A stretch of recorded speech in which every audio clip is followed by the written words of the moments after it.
at the gold medal and the championship trophy of the Maccabiah Games for rugby, won for the first time in history by the United States against four-time defending champion South Africa. Welcome back to Championship Rugby. I'm Brett Lewis. Shawn Lipman, the captain of that team, MVP of the tournament, first ever for the United States. What a thrill that must have been. It was unbelievable. The U.S. has been doing this now for the last 12 years.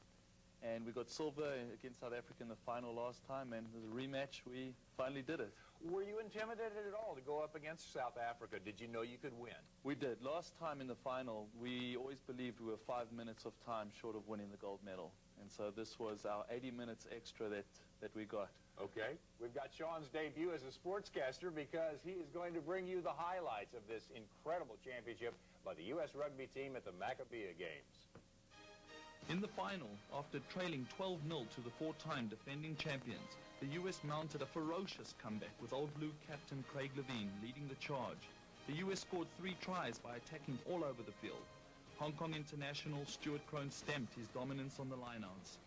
This continued pressure led to this penalty by Dan Schleifer, giving the U.S. a 23-15 lead. The U.S. continued their attacks from the lineouts with this sniping run by Eagle developmental hooker Craig Levine, with the pack close on his heels. The South Africans withstood the pressure to score a try, putting the score at 23-22. With less than 1 agonizingly long minute left, the US drove the South African forwards towards their goal line, praying for the final whistle to blow. From this drive, the US backs set up an attack, but lost the ball in this tackle, allowing the South Africans to mount their final attack to break the hearts of the US team.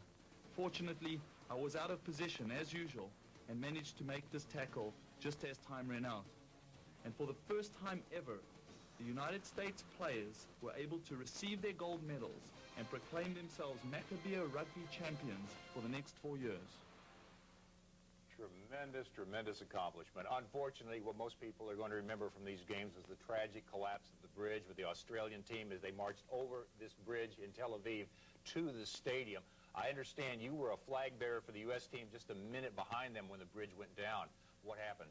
It was amazing because you would go from the absolute highest of feelings. You felt so euphoric, and you went to the absolute pits of despair.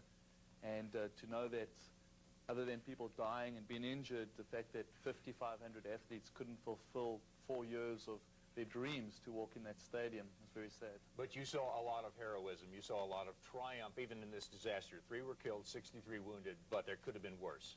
It was amazing. I know for a fact that some of the Australian rugby players dived in the water and resuscitated at least 6 or 7 people. Warwick Wa, Australian Wallaby, was, many people were talking about how he was pulling people out of the water. So it was very heroic. Put sports in perspective, but a tremendous sports accomplishment. On behalf of everybody in the United States, thank you very much. Thanks for being with us, Shawn. Thanks for having me. And we'll be back with our international report in the second half of New Zealand against Australia on Championship Rugby. Stay with us.